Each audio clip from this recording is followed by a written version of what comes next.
ښځې سره دا درې کارونه وکړئ نو تاسو نه به ځان قربان کړي او ستاسو به هره خبره ومني او څه چې ستاسو زړه غواړي نو در سره به یې وکړي. ویډیو را سره تر اخرې پورې وګورئ چې د ټولو معلوماتو نه خبر شئ. کوم ملګري چې زموږ په چینل کې نوي دي او زموږ چینل یې نوي سبسکرایب کړی نو مهرباني وکړئ زموږ چینل در سره سبسکرایب کړئ او ورسره د ټلې نشان ووهئ چې داسې معلوماتي ویډیوګانې درته په اسانه درور رسي. سلامونه دوستانو، نن در سره داسې یو اهم معلومات شریکوم چې ستاسو د پاره ډیر زیات پیدامندي او تاسو به ترې ډیر څه زده کړئ. د محبت درې پټ او کامیاب رازونه. ملګرو، د انسان مینه صرف د یو انسان سره کیدی شي او هغه ښځه یا جینۍ کیدی شي او د هر سړي په زړه کې د ښځې یو مقام وي. نو ځینې خلک د مینې اظهار نشي کولی او ځینې خلک یې کوي. یوه خبره چې نن سبا ډیره زیاته مخې ته راځي نو هغه دا ده چې د ښځې او خاوند اکثر په کور کې لانجې جنګ جګړې رامنځته کیږي. خو د دغه لانجو بنیادي وجه دا ده چې ښځه او خاوند په خپلو کې مینه نه کوي. له دغې لانجو ختمولو دپاره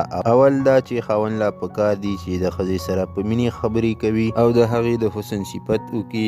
نو په دې به د ښځې هم سړي سره مینه پیدا شي. نو ښځې لا هم پکار دي چې په کور کې د خاوند دپاره ځان ښایسته کړي، ځان سینګار کړي چې دې سره به دغسې کار کولو باندې ډېره زیاته مینه او سړي ته ډېره زیاته خوشحالي میلاویږي. نو بیا به ورسره خاوند هم ډېره زیاته مینه کوي. دویمه دا چې هیڅ کله هم ښځې له مور پلار او خپل خپلوان نه دي کنځل او په بده نه دي یادول پکار. کله چې هم تاسو ښځې ته بدرد کنځل کوئ نو ښځه په دې ډېره زیاته خفه کیږي او بیا له خپل خاوند سره یې هغه مینه نه وي او په زړه کې یې نفرت پیدا کیږي. نو په کور کې بیا داسې مشکلات را پیدا کیږي چې مخنیوی یې ډېر زیات په سخته کیږي او تر دې چې خبره د طلاقه پورې ورسي. درېیمه خبره چې ډېره ضروري ده او خلک یې خپلې ښځې ته د شرمه نه وایي هغه دا چې ښځې ته ووایي چې زه در سره مینه لرم، ته مې د ژوند ښه ملګری یې، بې له تا نه نیمګړی یم. داسې خبرې ښځې له حوصله ورکوي او ستاسو په ژوند کې خوشحالي راولي. ملګرو، دا ویډیو هم تر دې ځایه پورې وه چې در سره مو شریکه کړه. که ویډیو مو خوښ شوي